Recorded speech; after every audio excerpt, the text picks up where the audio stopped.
नमस्कार दोस्तों, आज हम बात करेंगे वेल्थ क्रिएशन के 5 गोल्डन रूल्स के बारे में। देखिए, हर व्यक्ति संपत्ति अर्जित करना चाहता है। हर व्यक्ति चाहता है कि उसके पास काफ़ी वेल्थ हो, काफ़ी संपत्ति हो। तो क्या आप इस 5 गोल्डन रूल्स के बारे में जानते हैं जो मैं आपसे शेयर करने वाला हूँ? तो चलिए मूव करते हैं इन गोल्डन रूल्स के बारे में। तो पहला जो रूल है वो ये कहता है कि आपको अपने लोन से मुक्त होना पड़ेगा।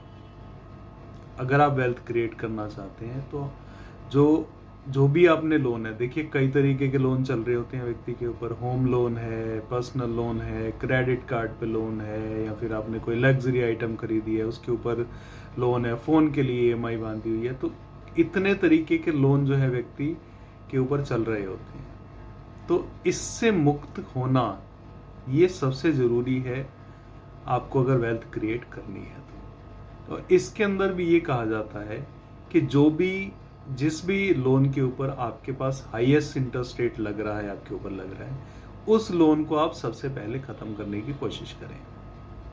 इसके लिए ये भी कहा जाता है, आपको ये जानकर हैरानी होगी कि अगर आप रेगुलर ईएमआई को थोड़ा सा बढ़ा दें, 10-20% अगर आप इंक्रीज कर दें अपनी ईएमआई, तो आपका जो लोन पीरियड है वो ड्रास्टिकली चेंज हो जाता है, ड्रास्टिकली कम हो जाता है। तो अगर आप सिर्फ रेगुलर ईएमआई भर रहे हैं तो मेरा ये रिक्वेस्ट होगा कि आप रेगुलर ईएमआई के साथ साथ जितना भी आप एडिशनल पे कर सकते हैं, आप उस ईएमआई को बढ़ाकर पे करें। इससे आपका लोन जल्द से जल्द खत्म होगा।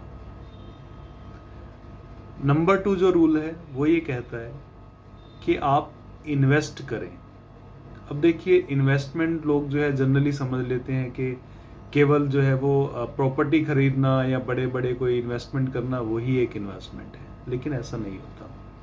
इन्वेस्टमेंट छोटे अमाउंट से भी की जा सकती है, इन्वेस्टमेंट बड़े अमाउंट से भी की जा सकती है। छोटे अमाउंट से इन्वेस्टमेंट करने के लिए आप म्यूचुअल फंड खरीद सकते हैं, आप जो है कहीं गोल्ड सेवरेंस बॉन्ड खरीद सकते हैं, अपनी ईटीएफ खरीद सकते हैं, या फिर आप कहीं जो है ऐसी बिजनेस अपॉर्चुनिटी छोटी मोटी जो आपको लगती है कि यहाँ से आपकी कमाई हो सकती है, यहाँ पे रेंटल इनकम आ सकती है, आप ऐसी चीज जगह पे इन्वेस्ट कर सकते हैं। तो आप मतलब बड़े इन्वेस्टमेंट, अगर आपके पास पैसा इतना नहीं है और आप बड़ी इन्वेस्टमेंट नहीं कर सकते हैं, तो छोटे छोटे तरीके से आप इन्वेस्ट। सिंपल सा इसका रूल माना जाता है कि जो भी आपके पॉकेट में पैसा दे रही है वो इन्वेस्टमेंट है। कई बार कंफ्यूजन हो जाती है कि जैसे आपने होम लोन होम लिया है, तो आप उस अपने पर्सनल जो आपने होम रहने के लिए लिया है उसको आप इन्वेस्टमेंट मान लेते हैं, लेकिन वो जब तक इन्वेस्टमेंट नहीं मानी जाएगी जब तक कि वो आपको पे करना चालू ना कर दे या फिर आपकी वेल्थ को बढ़ा ना दे। तो जब तक आप उसकी ईएमआई भर रहे हैं, जब तक आप इंटरेस्ट पे कर रहे हैं, तब तक वो आपकी वेल्थ उतना ही पार्ट है जितना आपने प्रिंसिपल पे किया है, जितना आपने डाउन पेमेंट पे किया है। इसके अलावा बाकी जो है वो लोन वाला असेट है, और जिसके अगेंस्ट आप जो है पैसा जो है पे कर रहे हैं, आपने उसका एक्वायर नहीं किया, वो उसको इन्वेस्टमेंट मानने की गलती ना करें। तीसरा जो रूल है वो ये कहता है कि सेविंग करें। देखिए, सब जानते हैं सेविंग करना चाहिए, लेकिन सेविंग के भी आपके देखो साइकोलॉजिकल थोड़ा सा चीज होती है। कुछ लोग ये सोचते हैं कि जो मेरे खर्चे होने के बाद पैसा बचेगा उसमें से मैं कुछ सेविंग करूंगा, लेकिन जो रियल वेल्थ क्रिएशन करने के लिए जिसका टारगेट होता है वो पहले सेविंग का सोचता है, उसके बाद जो रह जाता है उससे अपने खर्चे पूरे करता है। बात वही है, लेकिन एक समझने की एक साइकोलॉजिकल थिंकिंग होती है कि आपने सेविंग को पहले प्रेफरेंस देनी है अपने खर्चों से। देखिए, सबके अपने अपने खर्चे होते हैं, किसी के ज़्यादा किसी के कम होते हैं, कुछ सेविंग नहीं कर पाते हैं, उसकी एक अलग मैं उसके ऊपर नहीं जाना चाहता। लेकिन अगर आप सेव कर सकते हैं और आप सेव नहीं कर रहे हैं तो यकीन मानिए आप वेल्थ क्रिएट नहीं कर पाएंगे। जो रूल नंबर 4 है वो ये कहता है कि आपको रिस्क लेना चाहिए।